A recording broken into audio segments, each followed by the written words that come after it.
আমাদের কি করতে হবে আমি শুধু সেই অংশটা বলতে চাচ্ছি। এই উপমহাদেশে ইসলামী রাষ্ট্র প্রতিষ্ঠা করতে হবে, এইটা ছিল তামান্না। এই জন্যই তারা জিহাদ করেছেন। আল কোরআনের যে আয়াতের একটু অংশ তেলাওয়াত করেছি, তার অর্থ আপনারা জানেন যে আল্লাহ তার পথে জান মাল দিয়ে জিহাদ করতে বলেছেন।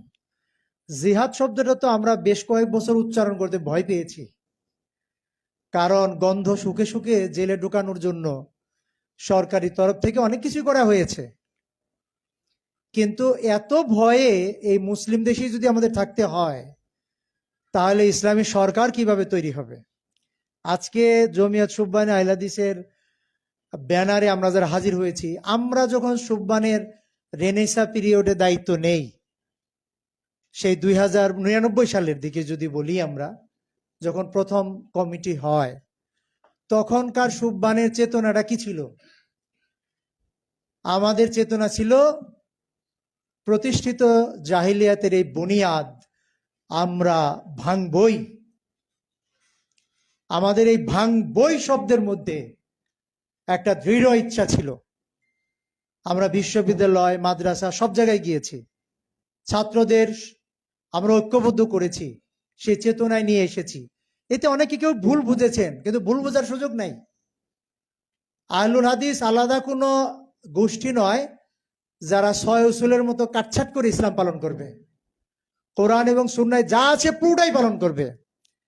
সেটা সালাতে ব্যক্তিগত আমল থেকে হোক, সমাজের রসম রিয়াজ আর বিচার ব্যবস্থাই হোক, অর্থনীতি আর রাজনীতি সব জায়গায়ই হোক।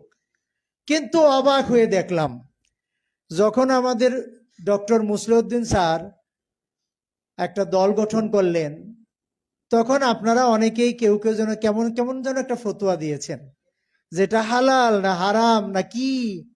এই চিন্তা আসে কোত্থেকে? ইসলাম কি ইনকমপ্লিট?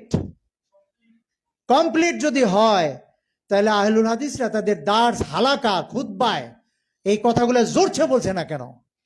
সুবহান গঠন হয়েছিল জোরছে বলার জন্য, এবং সুবহান বালাকোটে অনুষ্ঠান করে সেটা আবারও বলছে যে বালাকোটের যুদ্ধ ওই জিহাদ, সেই জিহাদি ধারা আনতে হবে। এবং জিহাদ বললেই অস্ত্র নিয়ে বের হওয়ার কথা বলছি না, অনেক প্রিপারেশন আছে। একাডেমিকলি সমৃদ্ধ হওয়া এবং লোক তৈরি করা। শুধু দার্সের লোক হাজির হইল আর খুশি হয়ে গেলাম, কিন্তু সত্যিকার অর্থে আপনার পেছনে কতজন কর্মী আছে, কতজন জানবাজ কর্মী আছে, তার কোনো হিসাব দিতে পারবেন? সেই হিসাব নেওয়ার সময় হয়েছে। যে সময়ে এই সেমিনার হচ্ছে, সেই সময়ে আমাদের ভাইয়েরা পশ্চিমবঙ্গে, সারা ভারতে নির্যাতিত হচ্ছে। আওয়াজ উঠাবার জন্য বাংলাদেশে গিয়ে একটা কণ্ঠ নাই, কোনো কণ্ঠ নাই। এখানে আওয়াজ উঠানোর মতো বলিষ্ঠ নেতৃত্ব দরকার। সুবহান ভাইদেরকে বলবো, আমরা যারা হাজির হয়েছি তাদেরকেও বলবো, নিজেকে নিয়ে ভাবুন একবার, আমি দুনিয়ায় কেন এসেছি? শুধু আরামায়েশ, চাকরি বাকরি এর জন্য, নাকি উম্মাতের জন্য এমন একটা ধারা রেখে যাব যে ধারায় আগামী দিনের সমাজ চলবে? আমি মারা যাব, শহীদ হই আর গাজী হই, কিন্তু একটা ধারা চলতে থাকবে। সেই ধারার জন্য আসেন সবাই কাজ করি, নিজের সময় থেকে সময় বের করে নিয়ে একটু কাজ করি। চেতনায় আমাদের জন্য দৃঢ় একটা ইচ্ছা থাকে যে আমরা এই দেশকে ইসলামী রাষ্ট্র বানিয়েই ছাড়বো ইনশাল্লাহ। শুধু খেলাফত খেলাফত বললে হবে? মাঠে না নেমে খেলাফত আয়োজনের জন্য যেভাবে কাজ করতে হবে সেইটা তো করতে হবে।